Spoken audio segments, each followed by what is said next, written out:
በ6 ወር ውስጥ $4.4 ቢሊዮን ገቢ አግኝተናል። $4.4 ቢሊዮን። ይህም ከእቅዱ 2% ጭማሪ ያለው ሲሆን ካለፈው ዓመት ጋር ሲወዳደር የ14% እድገት ገቢ የኦፕሬሽኑ ማደግ ያመጣው ውጤት ነው በዋነኛነት። ይሄ ማለት ቅድም እንደጠቀስኩት አዳዲስ መስመሮች ከፍተናል።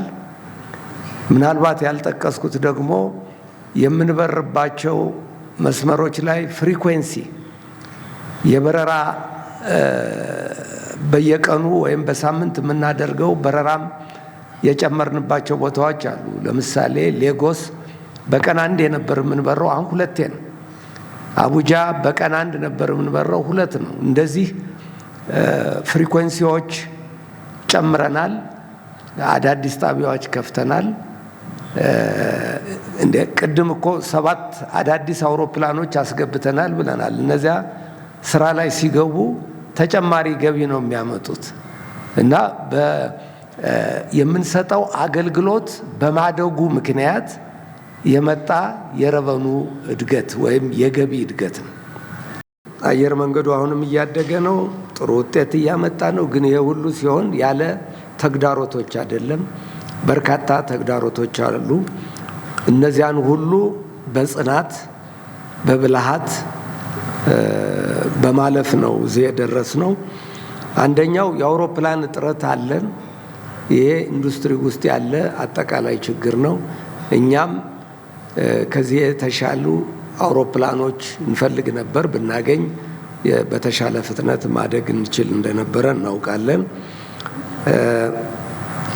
ሌላ በዓለማችን ሁኔታ በጣም ተቀያያሪ ነው። እንደምታውቁት ዓለም ወደ አዲስ ምዕራፍ እየገባች ነው። ኮንፍሊክቶች በየቦታው ብቅ ይላሉ፣ መልሰው ቀዝቀዝ ይላሉ። እነዚያ ነገሮች እኛን አፌክት ያደርጋሉ። ዌዘር ብዙ ጊዜ በረራዎችን ያቃውስብናል። ይሄ የኛ ብቻ ሳይሆን የሌሎች አየር መንገዶችን ጭምር ነው። ሌላው ድሮ ያልነበረ አሁን ከቅርብ ጊዜ ወዲህ የመጣው የአሜሪካ መንግስት ያወጣው የቪዛ ፖሊሲና የትራቭል ገደቦች በአሜሪካና በአፍሪካ መካከል ያለውን የመንገደኛ ጉዞ ላይ አሉታዊ ተጽዕኖ አሳድሯል። እኛንም አፌክት አድርጎናል። በዚህ ምክንያት እንዲያውም የበረራ ፍሪኩዌንሲም አሁን ቴምፖራሪሊ እየቀነስ ነው ያለ ነው። ሌላ ጊዜም እናደርጋለን። በተለይ ከየካቲት ወር ጀምሮ እስከ ግንቦት ድረስ ስላክ ሲዝን የምንለው ነው። መንገደኛ ቁጥር የሚቀንስበት ወቅት ነው። ግን የዘንድሮውን ትንሽ ለየት የሚያደርገው የአሜሪካ መንግስት የትራቭል ሪስትሪክሽን ትንሽ የበለጠ ችግሩን የበለጠ ሲሪየስ አድርጎታል። ኢኒሺያል ፐብሊክ ኦፈሪንግ እነ ቴሌ እንግዲህ ሌላ ተወዳዳሪ ድርጅት ኢትዮጵያ ውስጥ ተመስርቷል። በተጨማሪ ደግሞ በከፊል ፕራይቬታይዝ እየተደረጉ ነው ያሉ። ወደ አይፒኦ መሄድ አስፈላጊ ነው። የኢትዮጵያ አየር መንገድ አንደኛ ሙሉ በሙሉ 100% በመንግስት የተያዘ ነው። ሁለተኛ በቅርቡ ፕራይቬታይዝ ይደረጋል የሚል እቅድ የለንም። ሶስተኛ ደግሞ እዚያ የሚሄዱ ድርጅቶች ብዙ ጊዜ ፋይናንስም ሬዝ ለማድረግ ነው። እኛ በቅርቡ ከቢሾፍቱ ኤርፖርት በስተቀር እና አውሮፕላን ስንገዛ ያው በዶላር ከውጭ ሀገር ነው ገንዘብ የምንበደረው። ከሀገር ውስጥ በቅርቡ ኢሚዲየት የሆነ የካፒታል ፍላጎት ብዙ የለንም። በዚህ ምክንያት በቅርቡ ወደ አይፒኦ እንሄዳለን የሚል እቅድ የለንም። ወደፊት ከተወሰነ ጊዜ በኋላ ያ ፍላጎት ሊመጣ ይችላል። አሁን ግን እንደዚህ አይነት እቅድ የለንም። በውጭ ሀገር በየሀገሩ ገንዘብ ሸጠን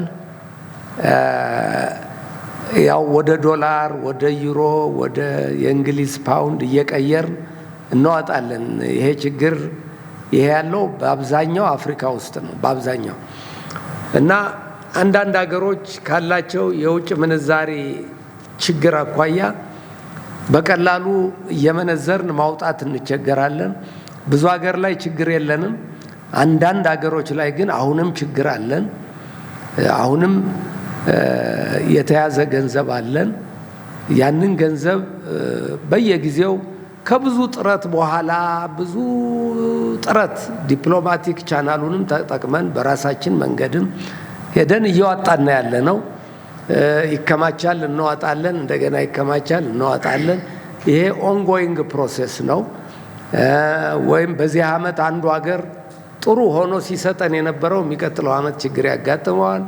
በሶስተኛው ዓመት ችግሩ ይፈታል እና ይሄ በየጊዜው የምንሰራው ነው አለን። ዛሬም ብዙ የተወሰኑ ሀገሮች ችግር ያለበት ቦታ አለ። ግን በቃ የአየር መንገዱ የኦፕሬሽን አካል አድርገን እየሰራን ነው ያለ ነው።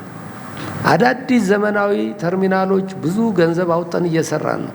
ሽሬ፣ ነቀምት፣ ደምቢዶሎ አዳዲስ ተርሚናል የምንሰራባቸው ቦታዎች ናቸው። ድሮ አውሮፕላን ማረፊያዎች ብዙዎቹ ኮረኮንች ነበሩ። አሁን ሁሉም አስፓልት እያደረግን ነው።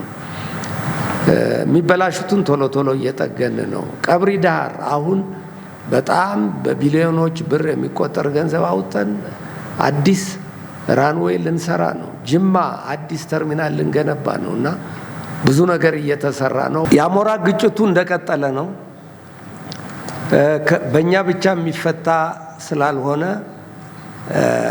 ብሔራዊ የዋይልድ ላይፍ ይሄ ፕሪቬንሽን ኮሚቴ ተቋቁሞ ከሚመለከታቸው ጋራ ከነሱ ጋር ስራ ተጀምሯል። እኛም በእኛ አቅም አዳዲስ መሳሪያዎች አሞራ የሚያባረሩ አምጠን ቦሌ ኤርፖርት ላይ ገጥመናል።